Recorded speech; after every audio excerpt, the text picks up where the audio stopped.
Okay, thanks very much for talking to me. We're from Keep Her NHS Public. You're outside St Thomas's, part of Guy's and St Thomas's Trust, and you're on strike today. Could you just tell us why you're here?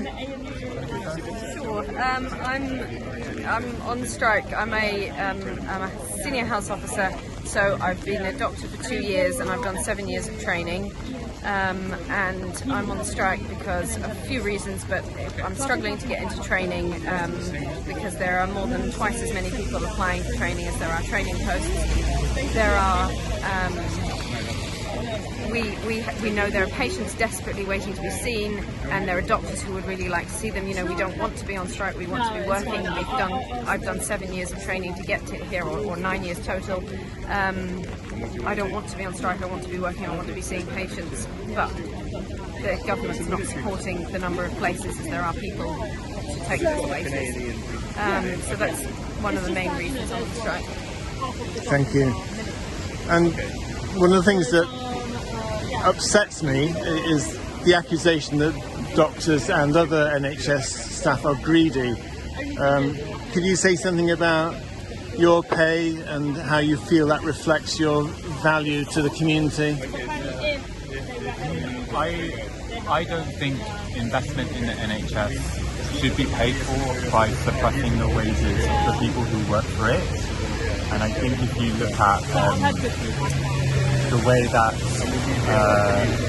the wages of doctors, particular like resident doctors, has been deflated over time, what the government has done to date in their current proposals don't restore them to the real value that they had 10 years ago. And I think that's a problem, and I think that's a problem across the public sector. And I think if we want decent public services, if we want a high functioning and high performance NHS, then you have to pay your staff properly in order to retain them. Which sort of takes us on to the second issue of these strikes, which is postgraduate training places. I am a first year resident doctor. I'm an F1, even though I look a lot older, I retrained later in life. I sort of crucified myself like financially and personally to retrain as a doctor because I was quite committed to it. But I find myself in a position where after the end of my second foundation year, I could be facing unemployment as 42% of doctors who finished their foundation training last year found themselves. And that is a really terrifying prospect because I'm geared to the hilt, and when I think about the sacrifices I made to put myself through medical school, it's really difficult. And that's just talking about me personally, but when I think about the busy A&E that I work in as an F1 doctor, even under supervision, a big part of the reason why people are waiting so long is because they're waiting to see doctors with the right skills who can treat them properly. And the reason that there aren't enough of those people is because we're not training people to get the skills that we need to be able to see people more quickly on the wards. And the problem of our hospitals being so jammed is like complex and multifaceted, but having the right amount of doctors with the right training is definitely part of that picture.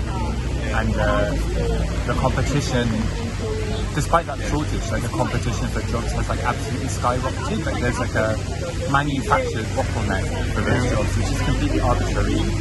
And so I think, whilst the pay-for-pay restoration for doctors and across the NHS, in particular for nurses as well, is really strong, despite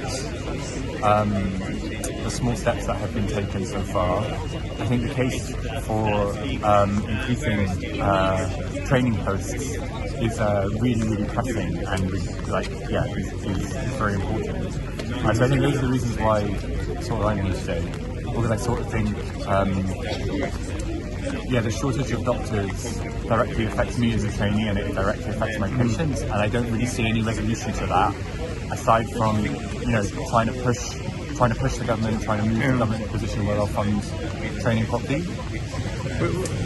We know that in comparable countries such as Germany, there's 50% more doctors and 50% more nurses and loads more hospital beds and so on. And we know that doctors who make a choice to go abroad to Australia or New Zealand or Ireland even are getting 50% or 100% more pay.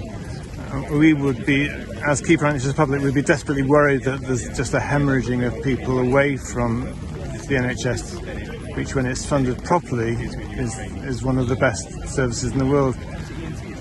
What do you think about that danger of the loss of doctors leaving the NHS? A huge number are leaving to New Zealand and Australia, because if you can't get a training job and you're kind of struggling to get a non-training job, actually you can go to New Zealand and Australia fairly easily, get paid more, the conditions are better, because they're not quite as crumbling up as their system is not as crumbling as ours, and then some of them will come back, many of them will come back, but if they make a life there, why would they come back? Do you think there's enough support amongst doctors for the basic premise of a publicly provided, publicly funded NHS? That's what I was going to add. While doctors going abroad for better pay gets the headlines, I think you speak to people who are coming in through medical school, and overwhelmingly, the reason that they want to be doctors are largely because they want to make a contribution to their communities, largely for altruistic purposes. Large numbers of doctors are really committed to the public health model of medical provision in the UK.